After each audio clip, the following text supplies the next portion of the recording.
आप देख रहे हैं द ग्रेट इंडिया न्यूज। हर खबर सबसे पहले। संवाददाता कपिल चौहान। भारत में जहां एक तरफ पति को परमेश्वर कहा जाता है, वहीं दूसरी तरफ प्रेम मगन महिला ने प्रेमी साथ मिलकर की अपने पति की हत्या। आखिर ऐसा क्यों हुआ? क्राइम ब्रांच व थाना नंदग्राम द्वारा 04 वर्षों से लापता चल रहे चंद्रवीर उर्फ पप्पू नामक व्यक्ति की हत्या का खुलासा। पत्नी सहित प्रेमी गिरफ्तार। अभियुक्तगण ने हत्या कर शव को घर में दफना दिया था। मृतक का शव व घटना में प्रयुक्त आला बरामद। एक शख्स गुमशुदा हुआ, अनसॉल्व्ड केस मर्डर में खुलासा हुआ। किस तरीके से आप लोगों ने इस केस को टेकअप किया, जो कि ऑलरेडी जिसमें अफवाह हो गई थी, और फाइनली इसमें क्या नई ऐसी डिटेल्स आई जिसके आधार पर आप लोगों ने इस केस को मर्डर में खोला है? 2018 में सियानी गेट थाने पर एक मुकदमा लिखवाया गया था 364 का, चंद्रवीर के लापता हो जाने के संबंध में। तब पुलिस के द्वारा जो भी प्रयास किए गए थे उसमें कुछ खास लीड नहीं मिली थी, तब इस मुकदमे को बंद कर दिया गया।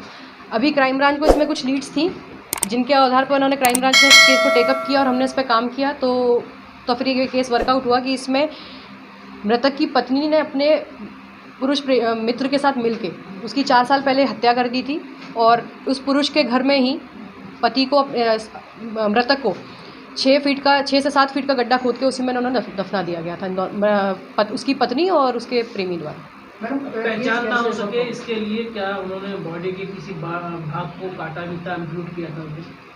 मृतक के हाथ में एक कड़ा था जिस पर उसका नाम गोदा हुआ था, तो बाद में भी किसी को उसकी पहचान ना हो पाए, इसलिए उन्होंने उस कुल्हाड़ी से उसका हाथ काट दिया, बॉडी से डेथ कर दिया। ये आपसे जानना चाहेंगे पूरे मर्डर की प्लानिंग किस तरीके से की गई थी, जहाँ आपको की बाल्टी भी रिकवर हुई है, वो तमंचा भी रिकवर हुआ जिससे गोली मारी गई, कैसे हुआ था? मृतक की पत्नी ने अपने प्रेमी के साथ मिलकर इसकी घटना का पूरा प्लान पहले से ही कर रखा था। इन्होंने गड्ढा पहले से ही खोद रखा था कि जब भी हमको टाइम मिले, तो जब भी हमको लगेगा कि हमारे पास मौका है, तब वो मार के जल्दी से उस गड्ढे में दफना दें, गड्ढे से स्मेल ना आए, इसलिए उन्होंने काफ़ी गहरा गड्ढा खोदा कि बाहर किसी को पता ना पड़े। गड्ढे में उसको दफनाने के बाद थोड़े दिनों बाद पहले खड़ंजा बिछाया, उसके बाद उसको प्लास्टर भी करा दिया, जिससे कि किसी को उस पर शक ना हो।